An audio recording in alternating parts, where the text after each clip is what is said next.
بسم اللہ الرحمن الرحیم۔ السلام علیکم۔ زہرا وائس چینل میں خوش آمدید۔ حضرت ابو ہریرہ رضی اللہ تعالیٰ عنہ بیان کرتے ہیں کہ آپ صلی اللہ علیہ وآلہ وسلم نے فرمایا،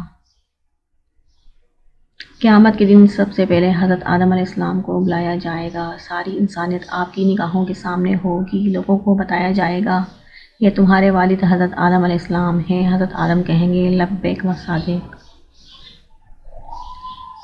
اس وقت اللہ تعالیٰ فرمائیں گے، اپنی اولاد میں سے جہنم کا ایندھن علیحدہ کر دو۔ حضرت آدم علیہ السلام دریافت کریں گے، اے پروردگار، اس تناسب سے؟ اللہ تعالیٰ فرمائیں گے، 99% کو علیحدہ کر دو، گویا کہ انسانیت 99% آگ کا ایندھن ہے۔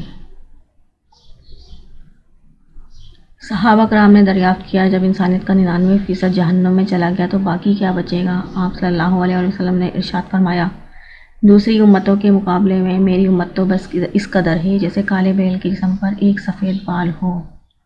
Thanks for watching. اگر آپ کو ہماری ویڈیو اچھی لگی تو پلیز لائک اور سبسکرائب کر دیجیے اور نیچے کمنٹ باکس میں اپنی رائے سے آگاہ کیجیے۔